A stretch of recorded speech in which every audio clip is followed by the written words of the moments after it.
It is a time before time. Once 7 nations shared the Achaean continent with the kingdom of Saint Achaea at their center.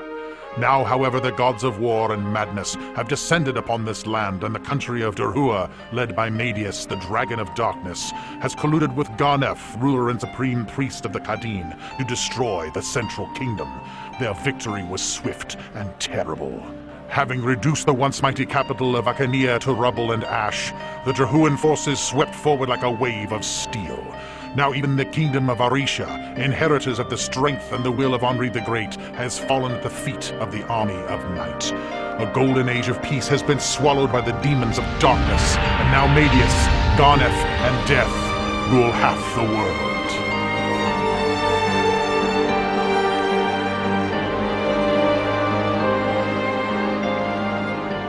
Years have passed. Chapter 1.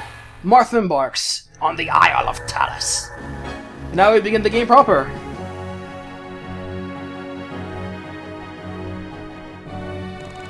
Marth, Prince of Altea, was lucky. Though Dola took from him his kingdom, and all but a handful of knights, they could not take his life. Marth lived and made it to the eastern Isle of Talus. Talus is a small border kingdom, with no grand order of knights to boast of. But its king selflessly gave Marth use of the Isle's eastern fortress. And as he saw the boy shake with anger and grief, he also gave wise counsel.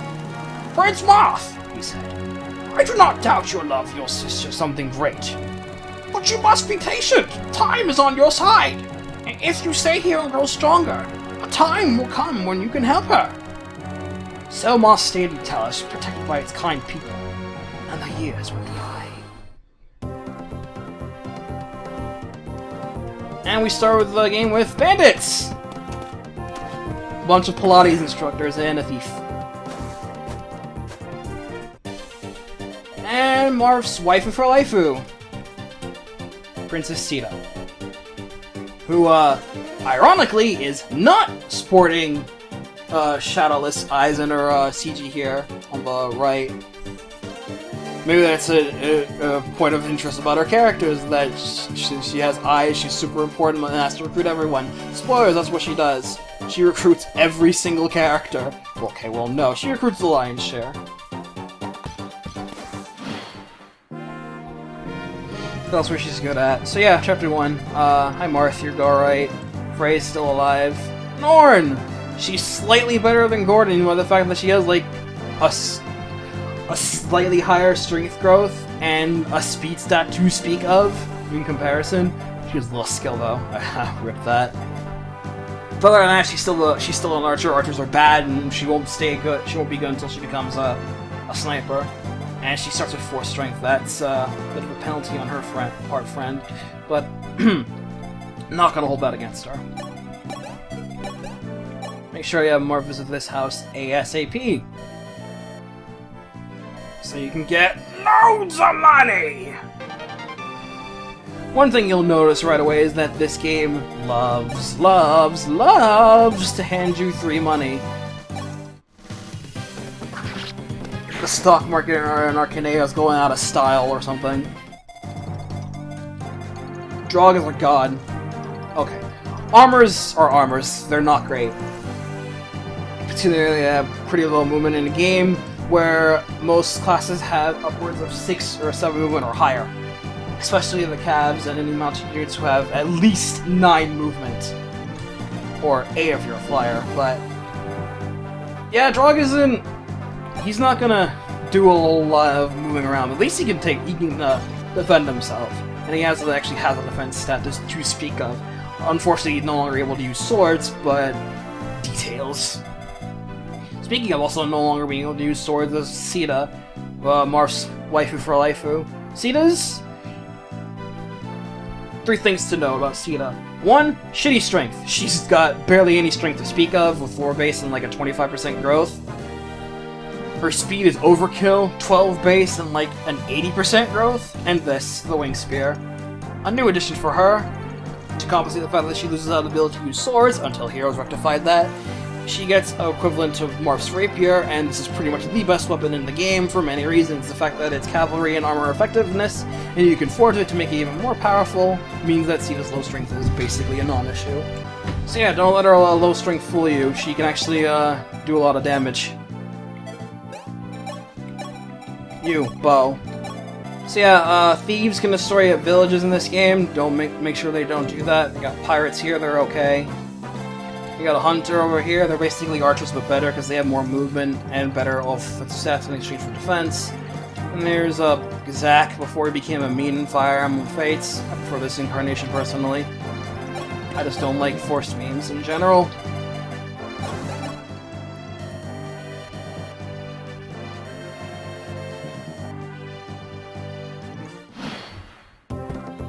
Of the one mechanic they decided to keep from the original is the fact that Marth has to visit villages. I mean, sure, it adds difficulty, but quality of life, man, is all I'm saying, you know?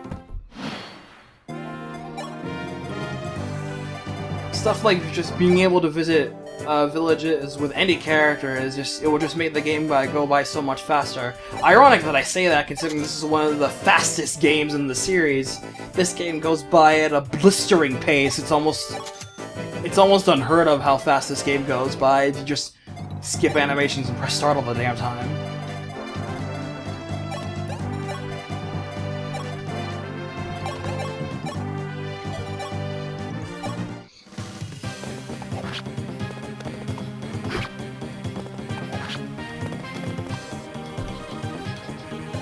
So Chapter 1 is pretty simple. It's hilariously bare bones, honestly.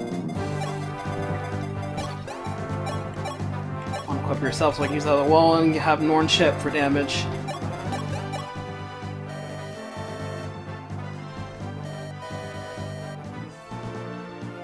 Two scatterbrain hints in one house. You're on record today, Shadow Dragon. One particular thing this game introduced that I'm glad actually stuck throughout the series, so far anyway, is the inclusion of, well, not weapon rings, because that's been a thing since before, but... Is we gonna die?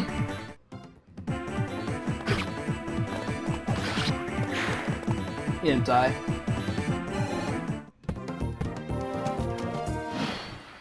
As I was saying, it's the inclusion of, damn it, Norn, you're so slow. It's the inclusion of weapon rank bonuses on weapons. For those of you who don't know, characters gain bonuses to their final attacking stats when they have a weapon rank that's C or higher.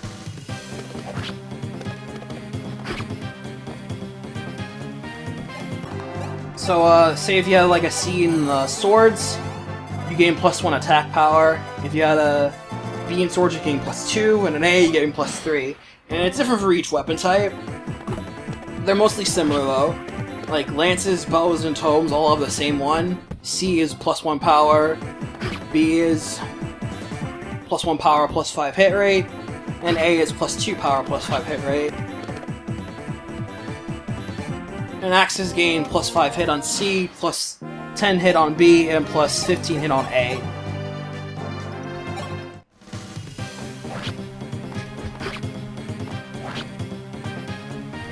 It's a neat little thing. I like it a lot, honestly. It's a mechanic that I'm glad has stuck around because it gives more incentive to actually use a particular weapon type you're good in, or to raise up a weapon type you want to get better in. Although the difference in power is usually pretty noticeable when you decide to go back and forth between weapons.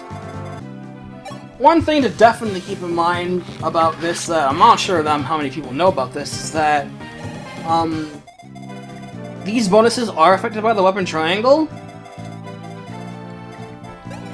Case in point being, if you have weapon triangle advantage, by the way, for the most part, the opponent's weapon rank bonuses are completely negated.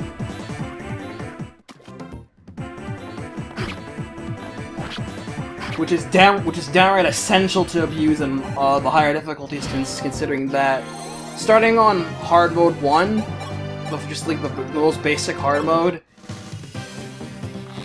enemies have a default of C. And I think just like on hard 3, or probably not even, yeah, just hard 3, that enemies just have a default of A in their weapon ranks. And being able to completely disable that by getting weapon triangle, abuse as much as you can, is all I'm asking. I feel it's a pretty good strategy, and it's also tied to weapon rank bonuses you get from weapon triangle. And having weapon triangle advantage, because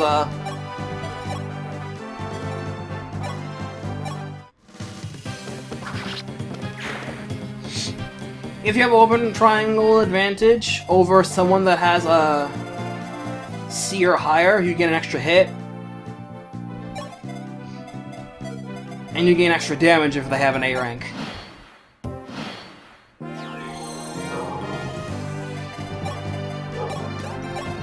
It's the only instance where you can't gain extra damage from getting weapon triangle bonuses in this one.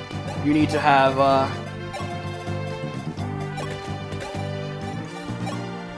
you need to be fighting someone with an A rank.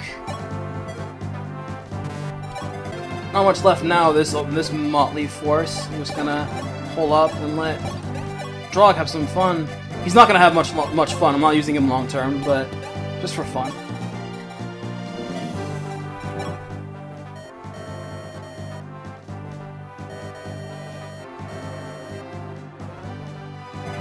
Freaking Gomer. What kind of name is that?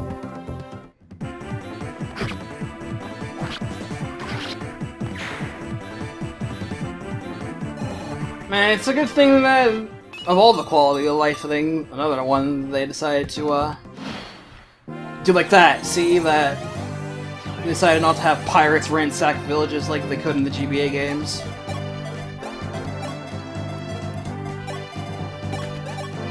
Otherwise, this map would be so over so fast. So I said before that I had plans for this particular playthrough. Yeah, it's not going to be a particularly special playthrough since, oh no, normally I would be playing on like hard 2 or something in a heartbeat. But again, I can't use Freya or Norm because no one has developed a patch yet that lets me do that on the higher difficulties. I know this game is not very popular, but come on. They made a patch that lets you enable the guidance, allowing to perform the stupid sacrificial requirements for that. But not the ability to just have Frey and Norn immediately on hard 1 and up. It's not cool, bro. It's not cool.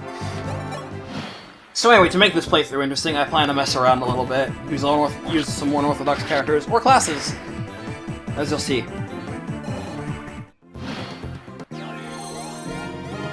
Speaking of unorthodox characters, here's one. It's Mangs! It's not Mangs, it's Reese! He's a humble curate. Reese is a character they booted out of the Book 1 remake of FU3. I don't know why. Reese is a cool dude. I mean, he's an old guy, and he's kind of pretty bad as a healer. But he's a meme now, so that's the new meta, right? If anything is a meme, it's popular and must stay put, because that's what it is, right? Boss battle!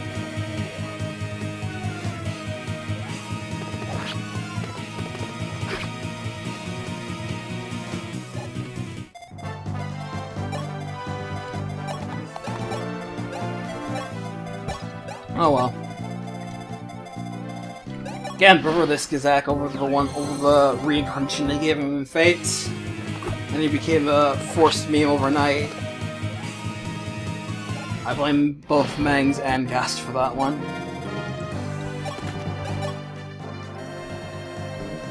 Don't tell him I said that.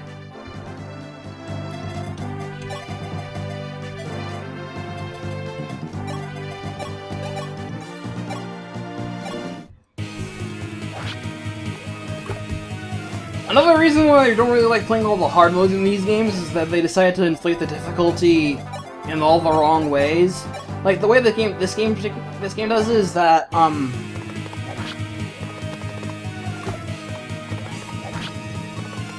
for each step higher, as I already said, they decided to up weapon ranks of the base, which that's a fair way of doing it. And then they decided to overinflate the stats of the offensive enemies for the most part, and all non-boss enemies, at the very least, it means to compensate, have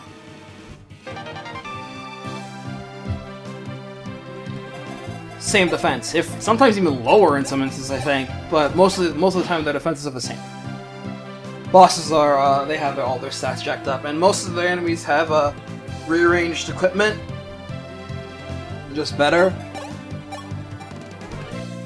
But I just feel that's a little lazy, and they can just do more with it, like what Hector Hardware does. I had this conversation before, but it's all the more poignant for me. I really like the Talus King, by the way. I think he has a name, like Moston, I think his name is.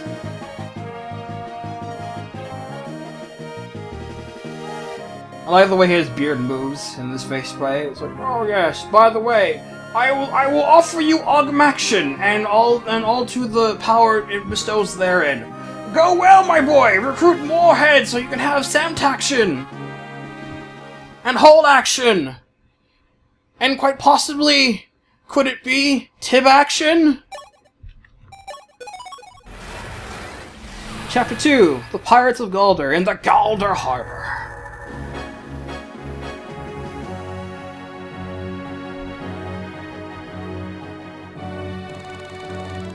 One thing could always be said about Galder Harbor, the mainland port nearest Talus. It never had much in the way of riches, but neither did it have much trouble. All that changed when the pirate crew fell upon the town and made it their hideout. Here in Galder, history records Marth's first steps toward freeing his homeland.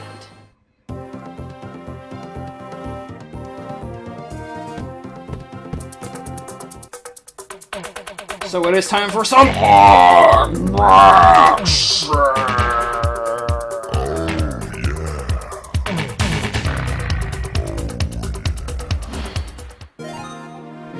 Oh yeah, you gotta watch this in the convoy now, by the way. You put items in, Marth is a mobile convoy, you can take things out. I think the item cap of this one is 150? Or 200? I think it's 200. 200, yeah.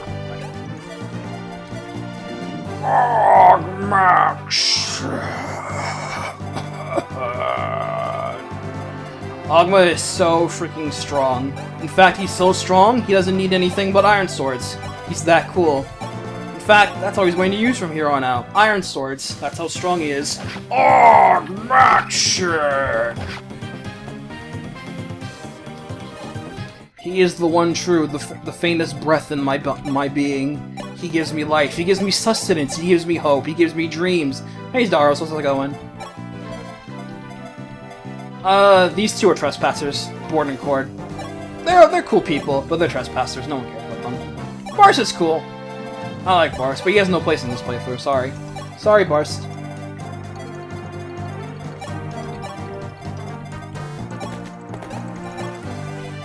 So these guys charge you immediately, and Daros will try to recruit himself onto Marth, which is good. This guy too is a beaver. He needs the wiles of a feminine to get his ass in gear. We're gonna have to have Sia to give him a nice talking to.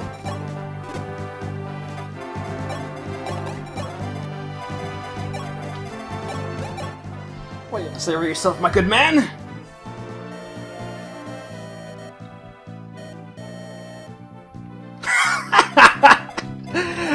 The help gets stuff done. That's another thing H4 is good at, getting the help to have good working dialogue. Hey Daros.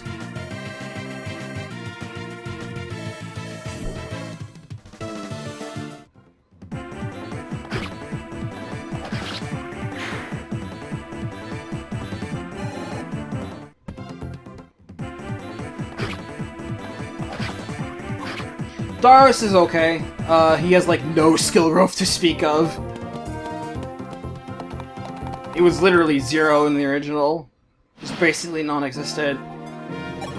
He's like okay here, but he's not all that great considering his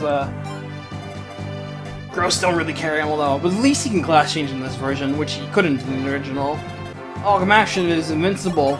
That's why he has to go back to heal. Because he's invincible, you see. Look at all these heads trying to get in the way. How rude and uncouth.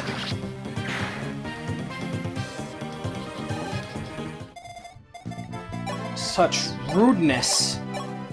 This I cannot allow.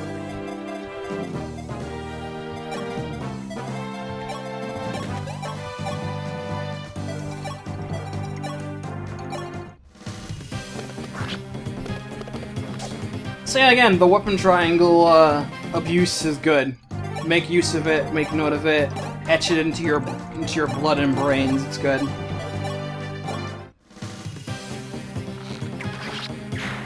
Also, kill thieves. They're worth a lot of experience, especially in the early game where base value is 50.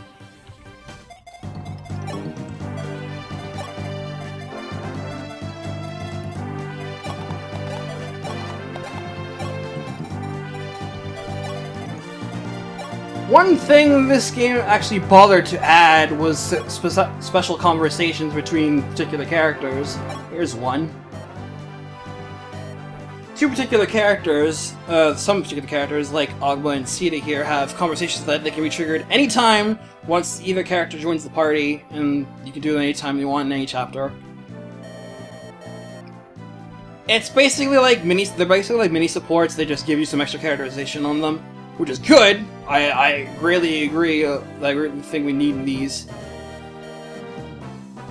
And it wouldn't be until the sequel they actually bother to include actual supports. This game has supports, but not conversation types. They just have general inbuilt supports that are built up depending on how... Basically how they're built up is that you bring two maps together. It's kind of like the Tellius games. You field two units on the same map, and they gain a point. And every time you hit a certain amount of points per map, as long as they're both fielded on the same map, you unlock a support. The supports don't really matter too much. They just raise like hit, avoid, and like crit avoid at best, but they're very small. You barely notice it. Probably one of the reasons why you barely notice these things is due to the way hit and evasion works in this game.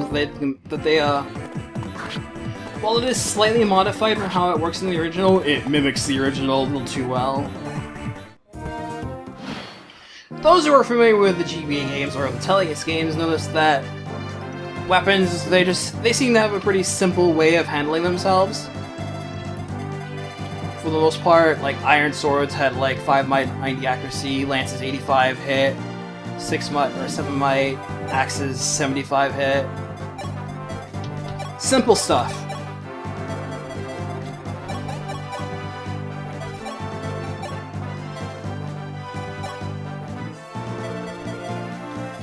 Do we have the sword? The steel sword? Get that here. Get over here. Take this, my dude.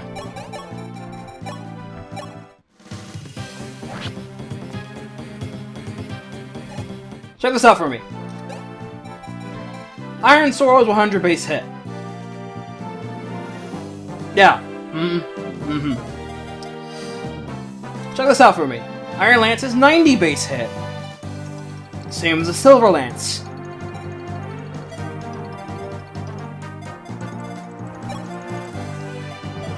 Most weapons have very high hit rates for some inordinate reason I cannot even begin to fathom. And evasion is barely a thing. Which, thank God, is affected by supports, and it's one of the only real ways you can actually mitigate high accuracy is by utilizing supports. Because there are so many factors that don't really help in trying to reduce accuracy of things that it boggles the mind, basically.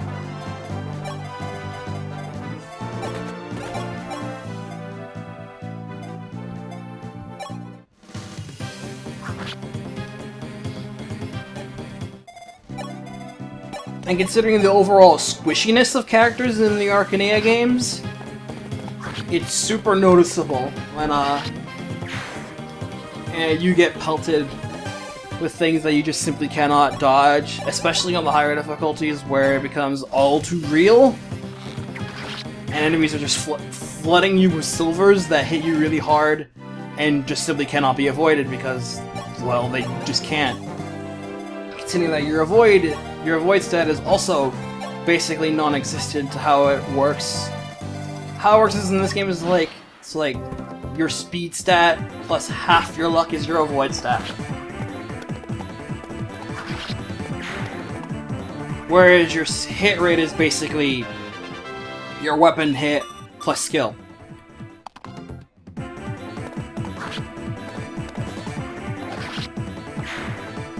I mean, sure, that sounds fine, decent enough on paper, and it was eventually reworked for Awakening onwards. But for the long and short of it, thanks to the high hit nature of all the weapons, it just didn't really feel like it did much of anything.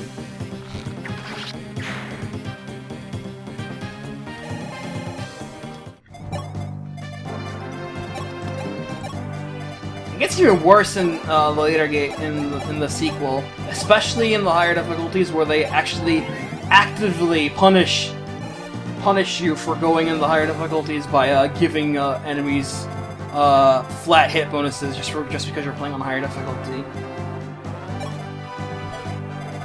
It's silly and dumb and silly dumb. Time to move up, drug. So what this over here that's next to Frey is a save point. Basically, you go on there with any character, you can choose to save your game anytime you want, and just go back and load that particular spot from a different suspense save from the actual main file that you have.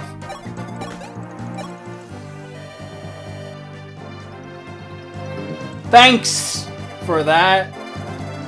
Would you believe in the original that healers actually did not gain experience from using their staves? They only got experience if they had their skulls caved in by weaponry.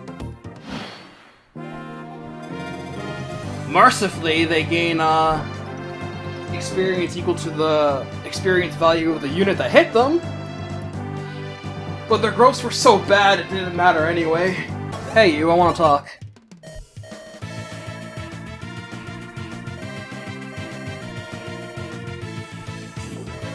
So I get used to seeing this a lot from Sita. She goes around, spreads her womanly wiles, acts as a big flirt, and all the men lower their guard and like, duh, pretty blue-haired lady, duh, okay, I could go with you, maybe I'll tap that, haha, great joke, friend, I got my side sets on Marth. Hey look, it's Beaver. Hey Beaver. I call him Beaver, we all call him Beaver because Castor is a swindler.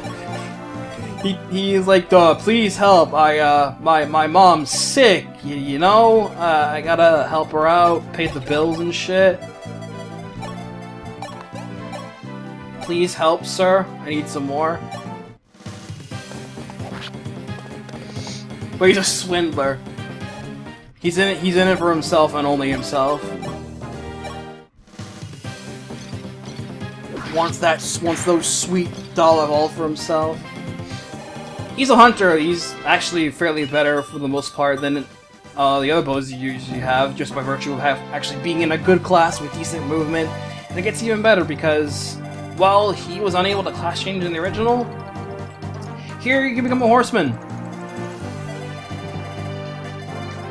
And horsemen actually have something that sets them apart from others, in that they have shock, gasp, movement. I mean, snipers get that too, but they have more than snipers. And while they don't have the sheer overall stats of that of a sniper, bases I mean, they at least get stuff done thanks to their quality of life.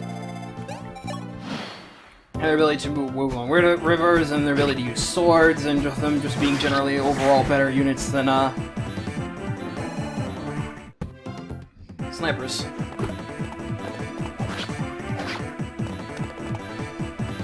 So yeah, he's okay. Beaver. Leave it to Beaver. Better in the next game. Because he actually has stats and growths and can make use of them.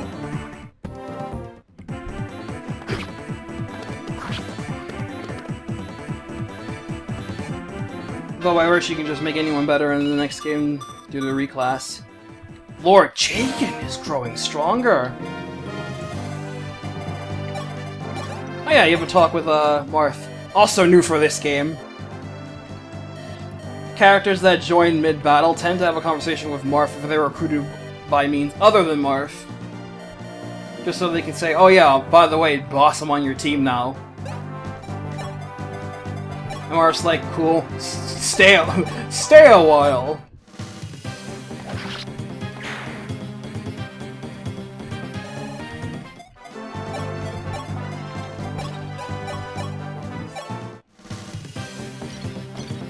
With this and oh, whoa, excusez-moi. With oh man, this heat's starting to get to be pretty bad. I'm gonna have to take a break soon. When this map is over, that'll be a good place to stop for now. I've been recording for almost an hour and 30 minutes at this point. Yeah, it's about an hour and 20. In this heat, with minimal fanage, that's pretty impressive. Save your game here. Thanks for that. The only thing that's left is the boss now. Indeed. Usually it's just perfect fodder for you to send at Ogma. Which sounds like a good idea! When all you have is a hammer. That's a trope, you know.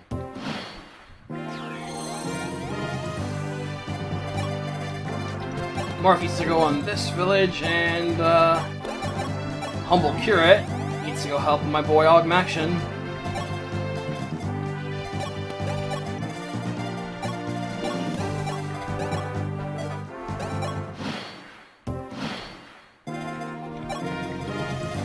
Hustle and flow. What is this?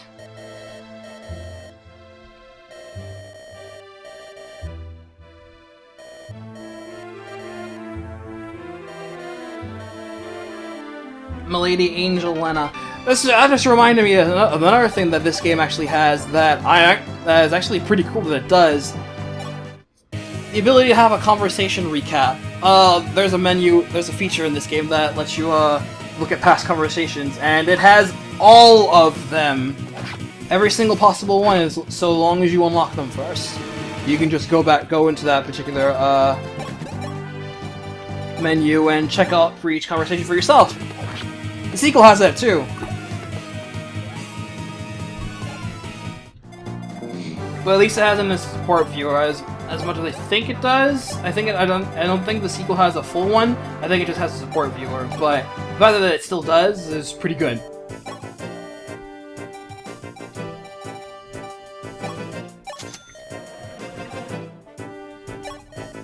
Hammer for later. I probably won't be a long while until I use that thing, but the thought counts, right?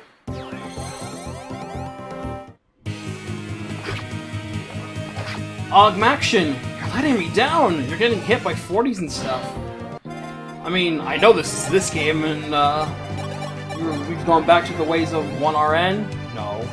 But we like to believe, right?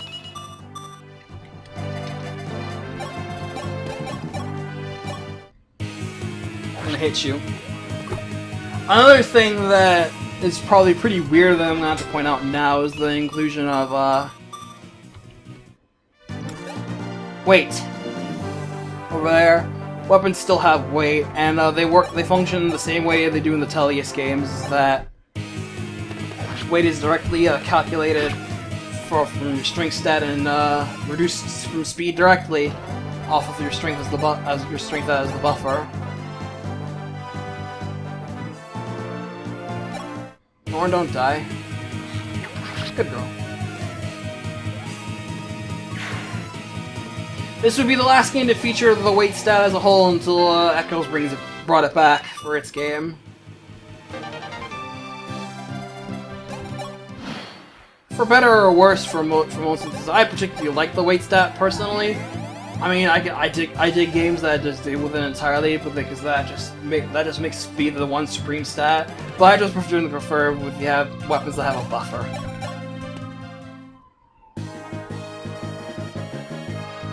And now we've taken care of the pirates. We recruited a reformed pirate, Mr. Augmaction, some woodcutters and their brother, a beaver. Overall, good haul, I say. Very good haul.